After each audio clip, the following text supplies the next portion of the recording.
what I don't understand about god partners ndezvokuti vakabata mari, it seems like haisi kushanda, it seems like haina power because havana zvinhu zvine value zvavari kuita nayo mari iyoyo.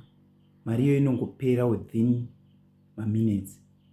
So it seems like gold ine something zvarinoita kuvanhu. But kana une ruzivo about nenyaya iyi, please comment comment section wotaura kuti why is it magold partners mazhinji paunobata mari iyoyo haishandi, inongotsaka nyika nenyika inongopera zvisinganzwisiki. Even vakatenga maproperties chaiwo maproperty iwawo haagari. Kana iri mota yanenge vatenga, mota iyoyo haitombogari, hailast for a long time, inongozongofa. So hatinzwisisi kuti why is it magold partners kana magweja pavanobata mari iyoyo haishandi, havakwanisi kutenga zvinhu zvine musoro nemari iyoyo. Kana une ruzivo please comment comment section. So nyaya yandava nayo nhasi ndeyamother vaiva negomba ravo vaita zvegold panning. So mother pavaichera vaisabata mari, but vari panext pavo vaibata mari.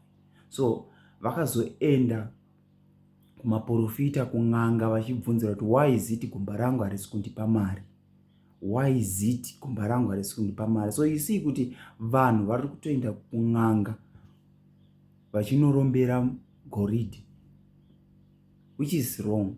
I don't think kuti munhu angaenda kun'anga achinorumbira goridhe. Guys, mari iyo inozoshanda bwiri, mari iyo inozoshanda bwiri. So kana une imwe pfungwa yaunayo please comment section utaura kuti muzvikonawo sei guys.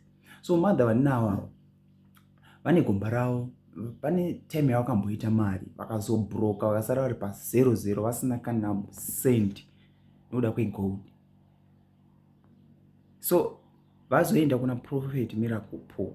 Chandinofarira about Prophet Miracle Paul, ukaenda nenyaya dzako kuna Prophet Miracle Paul dzinosolvewa no matter kuti nyaya yako yakakura zvakadini. Guys, I promise you nyaya yako inosara yava bho, vava nemasolutions panyaya yako iyo. So mother vakaenda kwaMiracle Paul vakaudza kuti no, kune maGerman akachera aishandisa mugodhi iwoyo, vakauraya munhu vakamuvharira mugomba imomo. So munotoona kuti even varungu vane maspirituals avanoita, vane uroyo hwavanotoita. Kana mamusingazivi varungu vanotori nemaspirituals avanotoita, vanotobata-batawo zvokutoti zvese zvatinoita muno muAfrica varungu vanotozviitawo. So let's watch toona kuti zviri kufamba sei guys. So kana iri first time yako kuya pano, please subscribe, like, share, comment. Thank you guys, I love you, stay blessed. Magadio kwakamirawo sei? Kwatinobva kuri nane zvako matambudziko chete. Ndiri kuona wambonge waita kaupenyu kakada kuti bichana wozoona pano aizvi chotsvedza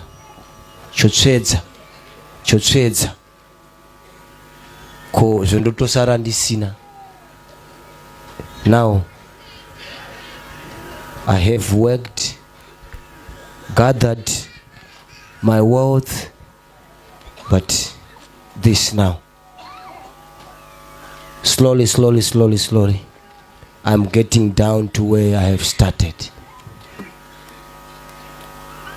Makamboda kuitawo zvekuchera izvi. Ichokwadi Prophet. Chii chiri kuitika? Ndakatanga kuchera zvegold 2014 kuChegutu kuPikiston. Ndakambozama kuhaya mushini yaiuya pamakomba angu vachisecha gold, asi ndichiudzwa kuti riripo. Asi vanochera padhuze neni vari kubata mari, ini riri kusvika pabhande riri kushanda vamwe, hazvisi kuita. Ndakambozama kutenderera kuti nditsvage kuti zvinhu zvangu zvifambe. Nhau yandinenge ndichingoudzwa inhau yemudzimu. Saka pfuma yangu zhinji yaperera kumaprofita nekun'anga ndichizama kugadzirisa mudzimu.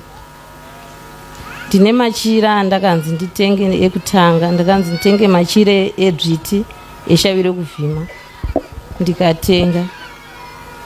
Ndikazotengazve enjuzu, machira ese iwayo nanhasi ndakaturika